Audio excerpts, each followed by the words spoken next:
we're going to do, first we're going to do item number 3, SB227 by Senator Leyva. Welcome. Very good. Thank you, Mr. Chair. Good afternoon, members.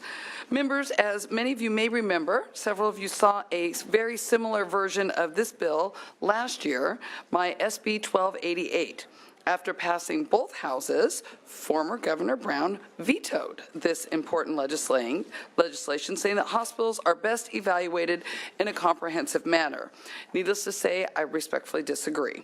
Nurse-to-patient ratios are so important for the countless patients who seek care in hospitals and nurses who work here in California. SB 227 empowers the California Department of Public Health, CDPH, to ensure patient safety by enforcing nurse-to-patient ratios and finding hospitals that repeatedly break these standards. Despite mandated and longstanding nurse-patient ratios, some hospitals continue to violate these vital requirements. From 2008 to 2017, there were a total of 634 allegations reported to CDPH in regards to out-of-ratio deficiencies. Unfortunately, the department's current enforcement measures are simply not enough. Currently, the department conducts surveys every 3 years to ensure that hospitals are complying with the law. However, this periodic check is far too infrequent and allows hospitals to prepare before CDPH conducts their survey. SB 227 would address this problem by requiring that departments conduct unannounced visits to hospitals to inspect for compliance with nurse staffing requirements. This measure would also empower the department to enforce these staffing requirements with fines where staffing ratios have been violated. SB 227 is critically important so that we can protect patient health and safety in California. Here in support today is Gail Batiste, President of SEIU Local 121RN, Mark Mendoza with SEIU, and Sonia Robertson with UNAC. Okay, thank you. Witness and support, 6 minutes total. Okay, thank you. Thank you. Thank you, Mr. Chairman and members. My name is Gail Batiste. I'm the president of SEIU 121RN, a union that represents registered nurses throughout Southern California. I'm also an operating room nurse at Dignity Northridge Hospital Medical Center, and I became a nurse 36 years ago because I wanted to care for the sick and the vulnerable. I'm here today to ask for your aye vote on SB 227. California is the only state in the nation with nurse-to-patient ratios. These ratios are intended to keep our patients safe and produce the most optimal health outcomes for patients. However, the enforcement mechanism for Title 22 regulations need to be fixed and strengthened. Currently, the penalties for violating the law are nearly non-existent. In fact, most of the time when a hospital is found to be in violation of the nurse-to-patient ratios, CDPH gives them citations known as plans of correction. Surprisingly, there is no limit on how many plans of correction a hospital can get, and most, if not all, hospitals are never fined. This is why hospitals are willing to continuously break the law and put patient safety at risk. As a nurse, I can tell you that failure to comply with nurse staffing ratios put patients at risk. The nurses here today that will speak in support of this measure will also attest to the importance of nurse staffing ratios and how they protect the health and safety of patients.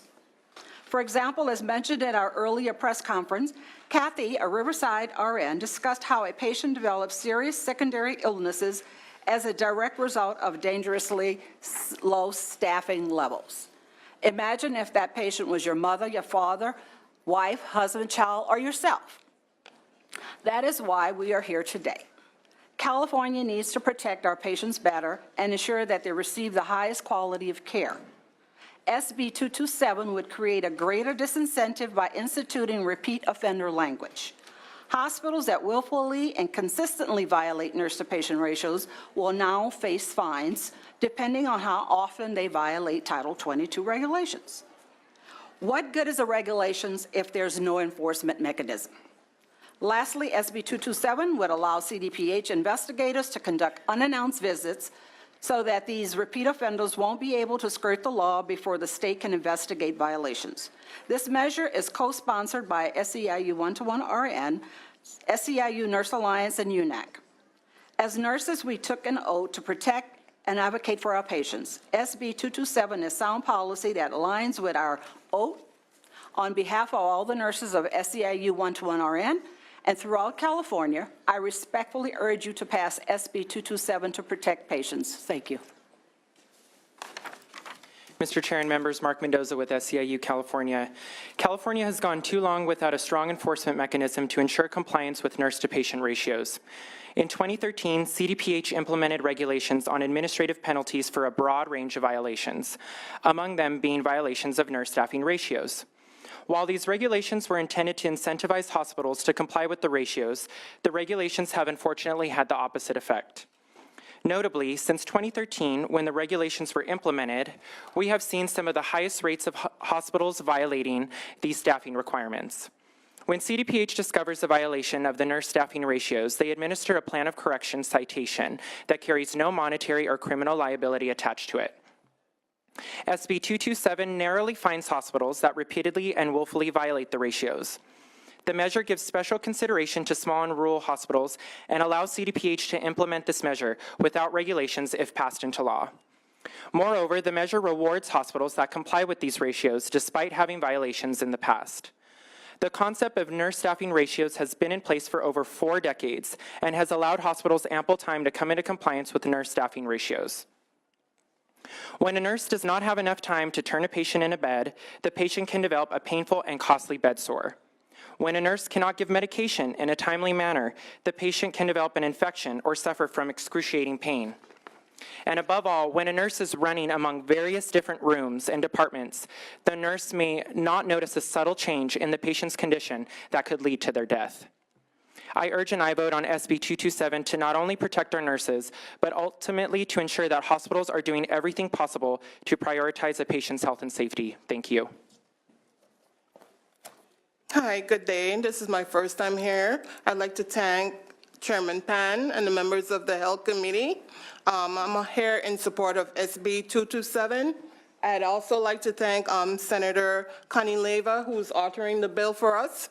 I'm here representing UNAC and the 32,000 members that we have within the union.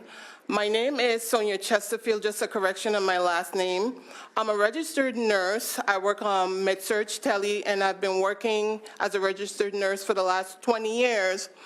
We know that it's almost the same equivalent time from since the bill was passed, where we're supposed to ensure that we have the ratio to protect the patients for their safety. However, over the last 8 to 10 years, there has been so many changes within the hospitals, and they haven't been reinforcing the bill at all. Therefore, we ended up with a lot of patient falls. We ended up with patients dying.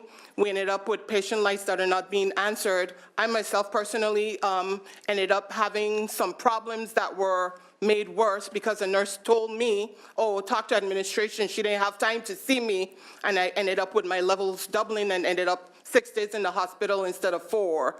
So those are the kind of problems that we're having because of staffing issues. I want the best experience and the best outcome for the patients. SB 227 will deliver safe patient care by finding hospitals who habitually cut corners and encourage them to staff appropriately. So on behalf of all the nurses, the 32,000 members, we'd like to get an aye on this vote, SB 227. Thank you. Thank you. Thanks very much. The witnesses and support, name, organization if you have one, and your position. So, thank you. I'm Joyce Powell from Providence St. Joseph's Emergency Room, and I support this bill. Thank you. Hi, Kathy Montanino, registered nurse at Riverside Community Hospital, an HCA facility, and I strongly support this bill. Thank you. Thank you. Mary Miller, RN. I also work at HCA Riverside Community Hospital, and I support this bill as well. Thank you. My name is Janelle Matson. I'm a registered nurse. I work at HCA Riverside Community Hospital, and I support this bill. Thank you. Hi, my name's Kim Bingaman. I work at Dignity Health Northridge Hospital for 35 years. I support this bill. Thank you. Hi, I'm Rose Cesar. I work at Pacifica Hospital in Los Angeles. I strongly support this bill. Thank you. Monique Hernandez, I'm a registered nurse, Riverside Community Hospital, HCA. I strongly support this bill. Thank you. Jenny Maso, UNAC nurse. I strongly support your bill, Senator Leyva. Thank you. Kendra Hodges. I'm a San Diego UNAC member and emergency room nurse, and I strongly support this bill. Thank you. Maria Elena Diaz, neonatal intensive care unit registered nurse at Garfield Medical Center in Monterey Park, and also an SCIU 121 RN member, and I support SB 227. Thank you. Samantha Gavarati. I'm a registered nurse at West Hills Hospital, an HCA facility, and I strongly support this bill. Thank you. My name is Terry Thompson. I'm a registered nurse at LAC USC Medical Center, working in the emergency department. I've been a nurse for 20 years, and I strongly support this bill. Thank you. Shakira Thomas. I'm a registered nurse at Hollywood Presbyterian Medical Center, and I strongly support this bill. Thank you. Thank you. Sarah Flox, California Labor Federation, in strong support. Thank you. Matt Brogg, California Teamsters, Engineers and Scientists of California, in strong support. Thank you. Thank you. Gar Hoy, registered nurse, SCIU 721, the second largest healthcare safety net healthcare system in the country, and we strongly support this bill. Thank you. Thank you. Seeing no one else at the microphone, witnesses in opposition. Actually, if you can make room for them at the table. Maybe you can just you can move around the side or. You're fine. I'm so sorry.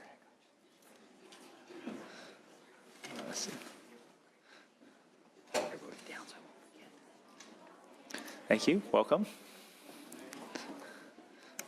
Good afternoon, Mr. Chair and members. Debbie Rogers, I'm here on behalf of the California Hospital Association. There's no responsibility greater for a hospital than to care for the patients that arrive in our emergency department every day that are cared for in our hospitals. As you all know, hospitals are complicated environments. We asked our hospitals, an average 200-bed hospital has 11 or so nursing units, 150 registered nurses, and that's every single day, 365 days a year.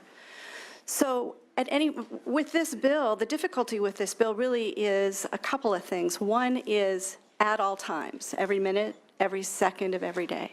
So when we think about those 150 employees driving the freeways to get to work, if there's a car accident or a sick child that needs to be dropped off at grandma's house instead of school, and that nurse is 5 minutes late, that's a penalty under this bill.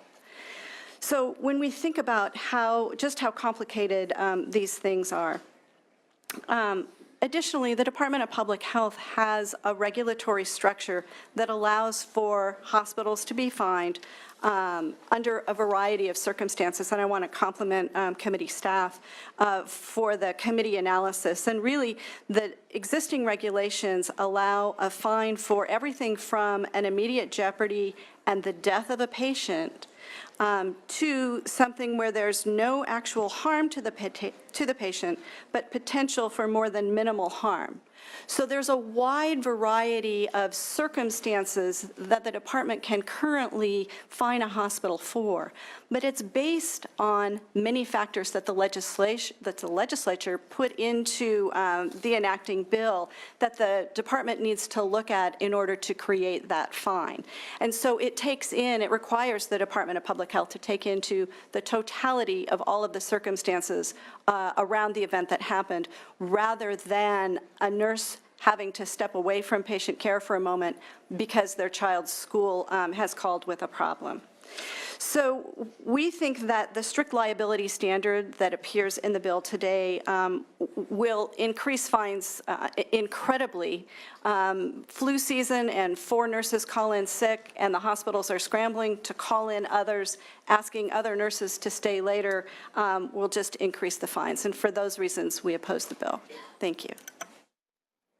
Catherine Oscar with the Hospital Association, here for questions. Also wanted to add that the sponsors have repeatedly said that this is focused on the habitual offenders. Our difficulty is, first and foremost, is the regulations require us, as the previous witness says, to have nurses at all times. And there are many situations where nurses step off the floor for a myriad of reasons, and we may not be able to get a nurse there on time, or a patient's acuity changes, and it could be 10 minutes before we can get a nurse there. Nurses and we appreciate all of those in the room, work hard to balance that during that shift, but at that time, we would be fined $30,000 or $60,000, depending on where we are. And so for us, combined with the fines and the at-all times, this bill is very difficult. So we ask for your opposition. You other opponents opposed? Again, name, organization, and I assume if you're in the line now, your opposition. Jonathan Clay on behalf of Scripps Health in opposition. Thank you. Connie Delgado on behalf of the District Hospital Leadership Forum in opposition. Thank you. Karen Sarkisian with the California Chamber of Commerce in opposition. Thank you. Amber King with the Association of California Healthcare Districts in opposition. Thank you. Nisette Short on behalf of Stanford Healthcare and the Alliance of Catholic Healthcare in opposition. Thank you. Michael Hawkins, representing Tenet Healthcare, opposed. Thank you. Okay, seeing no one else at the microphone, a question from committee members. Senator Stone. Thank you, Mr. Chair, and I want to thank all the nurses that are here today. I really respect the work that you do in keeping our citizens healthy in the hospital and working under some very stressful circumstances. Senator Leyva, let me say that any hospital that is engaged in the purposeful insubordination of the law with respect to these ratios, I think should be, in fact, fined. But I'm concerned that the opposition has made some very compelling arguments, such as a nurse comes in late. I mean, I see Cedars-Sinai Hospital, well, a very large, respectable institution. Traffic in LA is ridiculous. My daughter lives there. It takes me hours to get in to see her. It's not impossible with one traffic accident that somebody can get there late. You also, by virtue of the job that nurses do, they're surrounded by people that are sick. It's not uncommon that they can become sick while they're working and they've got to go home. Or if there's a family emergency, a nurse may have to go home and take care for a child or care for a loved one. And so what I'm hearing is that the law is very rigid, it's very strict, but are we going to be taking into consideration a hospital's best efforts to comply with the law? So if any of these circumstances happen and they are going to, let's say, a service to get an emergency nurse to come in and backfill, or they're calling on their armamentarium of nurses that are normally on their staff to bring them in, maybe in overtime. Is there any amendments that you've taken or are considering taking that is going to keep the good players, if you will, from getting these extravagant fines, 30 and 60,000, and if you're purposely evading the law and putting patients in jeopardy, you should be fined, no question about it. I'm worried about those hospitals that through policies that they don't 100% control all the time may fall deficient for a brief period of time until they can satisfy the law. Very good. Thank you very much for your question. So as stated in Title 22 regulations, CCR Section 7021R, when a healthcare emergency occurs, the hospital must demonstrate that prompt efforts were made to maintain the required staffing levels. So I think that should address some of your concerns. I would also say we heard the opposition say at all times. That has been in statute for 20 years, so that is not new. And hospitals aren't under, they don't have an investigation done every day, every week. It's every 3 years. So someone might come in late and they won't be being investigated that day, or excuse me, there won't be any kind of a study that day, so they wouldn't have a problem with that. But really the statute under Title 22, I think, protects what you are worried about. I know the routine inspections are every 3 years, but certainly they're complaint-based too. So, you know, a lot of the nurses are part of large labor groups. You know, if you have a labor problem with a hospital, a blue flu, as an example. The irregulars come in that day and they're struggling to get the nurse ratios in place, and they've got these heinous crimes. But I wanted to give the opposition a chance to respond to my questions about the rigidity of the bill. Is there any amendments that you've offered the senator to ensure that when you have circumstances outside your control that you're not going to be fined these ridiculous amounts of money? You can please turn on green button. I've done this before. I don't know that we've had a conversation recently about amendments related to our concerns that related to the at all times.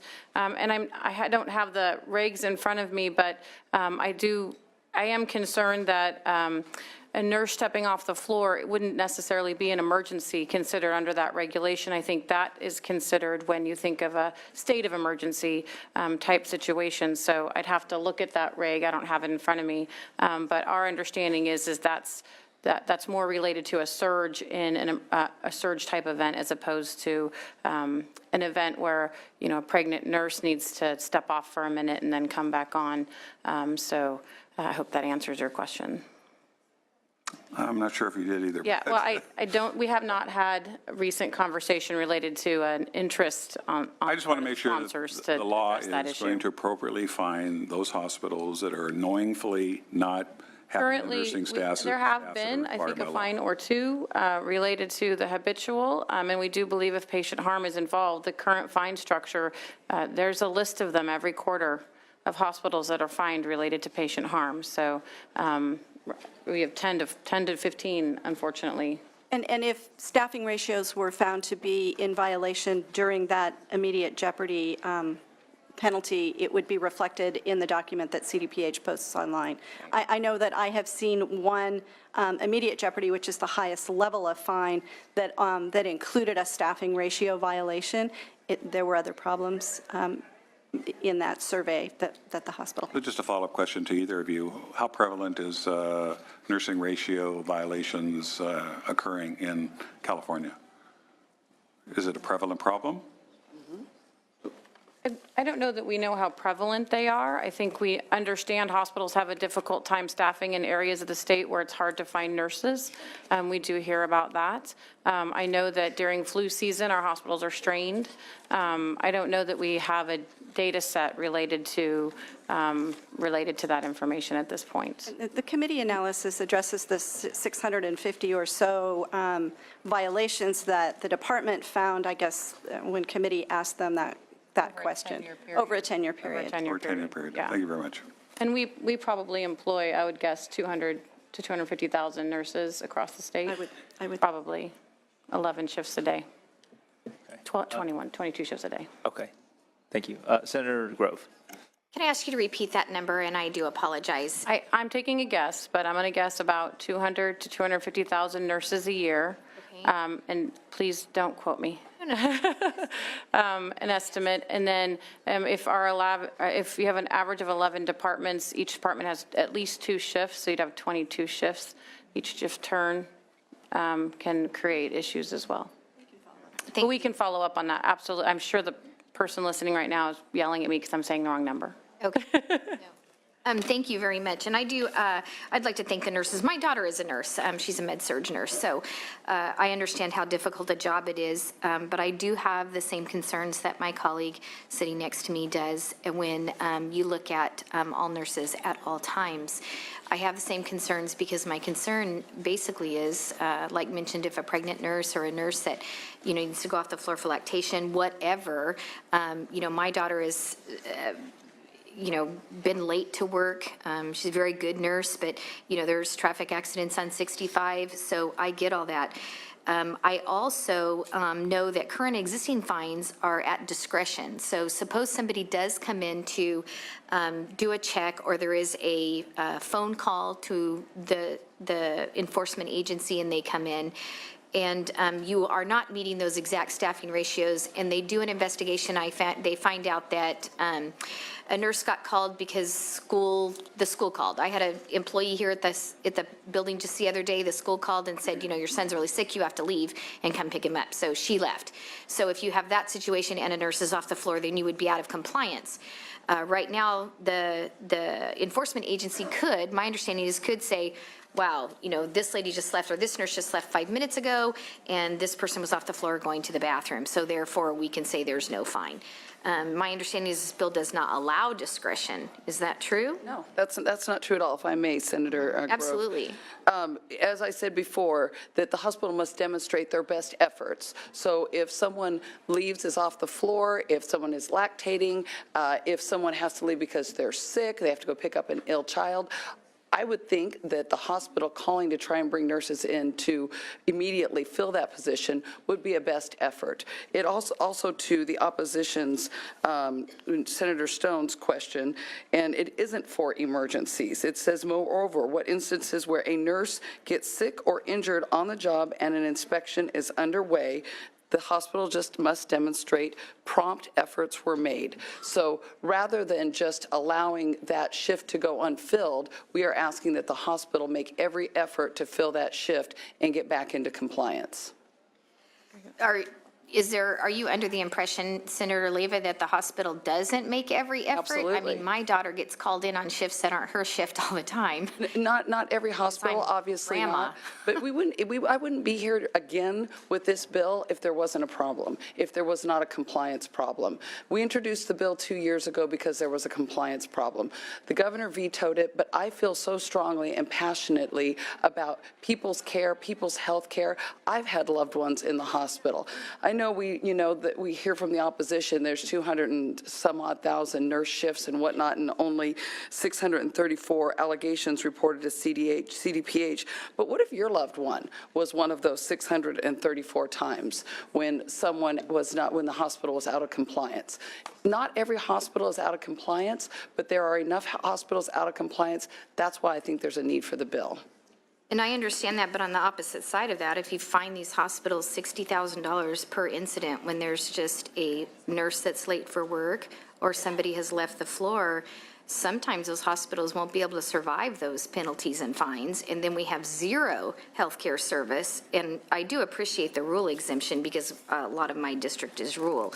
I have one more question. My colleague kind of highlighted on it, but I guess my question is this another mechanism that can be used against the hospitals in labor disputes? So basically you have 90% of your nurses walk off the floor because there's a labor dispute and the hospital is responsible for making sure that the nurse ratio is met, and it's an incident that's caused by the nurses or the individuals themselves. That makes it really difficult for the hospitals to comply. So is there an exemption for self-imposed? There is not an exemption, but I would say this. Every nurse I've ever met, all the nurses that are here, I cannot imagine any of them walking off the job and risking patient safety or patients' lives over a labor dispute. They would not have gone into nursing if they did not care deeply about every single person that they are caring for.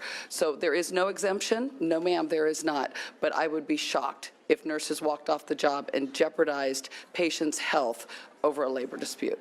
I can give you a hospital where nurses did strike. Okay. And so I do have a concern about that. So, okay, well, thank you very much for. You're welcome. I'd also just like to say that the $60,000 fine, that is the second fine. The first time violation is $30,000. Second one is $60,000. And most of our hospitals are multi-million-dollar, if not billion-dollar industries. We do not feel that this is something so significant, this fine, that it would put them out of business.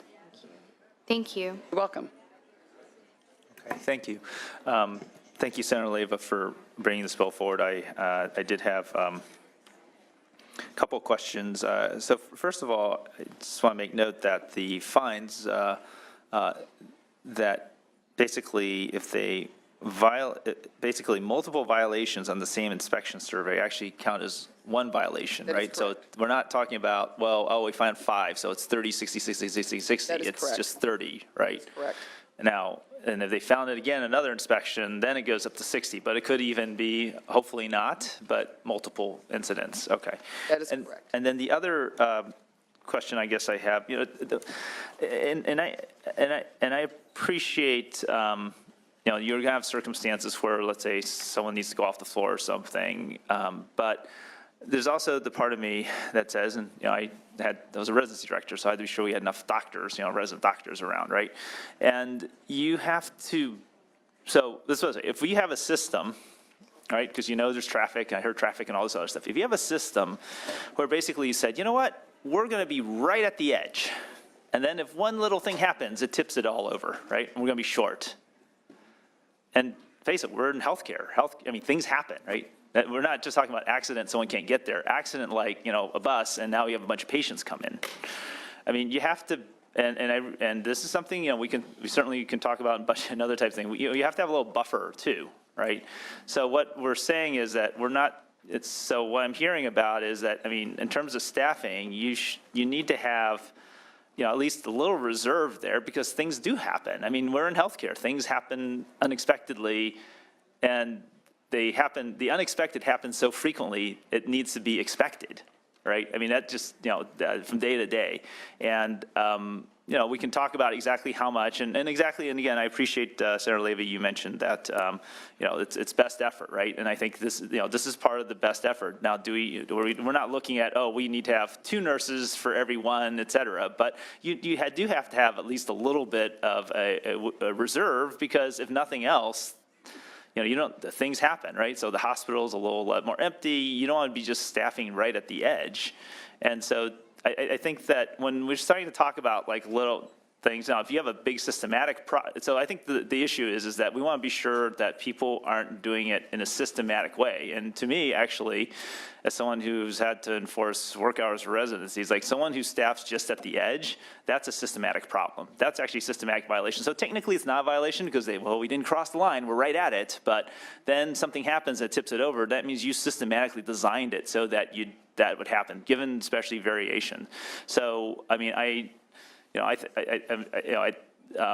so I certainly hear about, and I don't want hospitals nickel and dime, but at the same time, I think the flip side, though, is expectation is that the institutions, when you see a nurse staffing ratio, you're not just staffing exactly at that point or just a little. You need to have enough of reserve to show that you're not constantly crossing that line.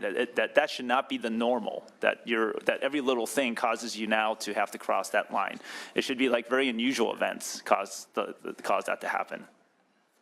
So, agreed. Did you want to say something? Looks like you're waiting to say something. Many of our hospitals do staff over the ratio because we have to manage meal and rest breaks. But during flu seasons or events where the hospital may have a patient turnover, it can be very difficult. And I think the frustrating part is the way we read the bill. The regulatory section referred to is the at all times section. It does not refer to the section she's talking about. It is the at all times. And there are instances, having worked in a hospital, where you know that you can have nurses step off the floor unexpectedly. And in those instances, we struggle, and we are worried about what this bill, combined with other efforts, could cost our hospitals. So I think if the goal is to go after habitual